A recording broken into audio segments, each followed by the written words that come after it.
Vu la Constitution du Burundi du 7 juin 2018, vu la loi régissant les partis politiques du 10 septembre 2011, vu les statuts du CNDD et de son règlement d'ordre intérieur, ayant à l'esprit que le CNDD ne doit pas sombrer dans une situation irréversible devant ses militants qui ont œuvré jour et nuit pour la restauration de la démocratie au Burundi, étant entendu que le CNDD doit apporter sa pierre angulaire dans le développement du pays en général et de ses militants en particulier, considérant la situation qui prévaut actuellement au pays et où on assiste au retour d'autres leaders politiques, animés d'une bonne volonté de redynamiser le parti et de le mettre sur les rails de son fonctionnement normal, nous, membres militants du CNDD, représentants communaux, provinciaux et de la diaspora et membres du comité exécutif associé, formulons les recommandations suivantes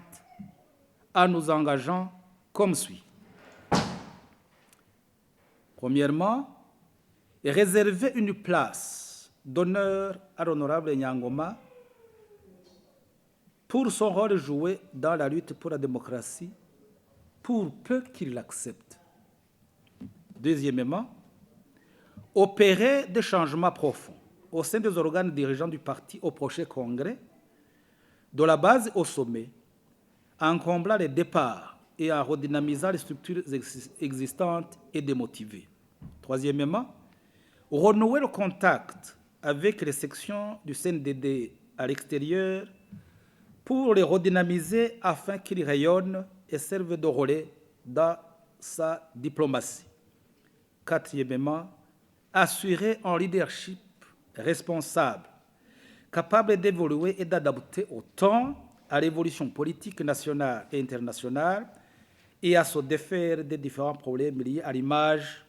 de ces différents dirigeants dans les années passées et aujourd'hui. Cinquièmement, doter le CNDD d'un leadership de nature à pérenniser son idéologie et sa mise en pratique ambitieux et capable de leur conduire vers la victoire politique et accéder à la direction des hautes instances du pays dans une compétition loyale avec les autres partis politiques. Sixièmement, lutter contre la politique de la chaise vide et d'autoconfinement politique en exprimant la position du parti et la voix de ses militants chaque fois que de besoin. Septièmement, nous demandons aux membres militants de rester unis et sereins et de ne pas prêter oreille à ceux qui veulent les désorienter et les malmener.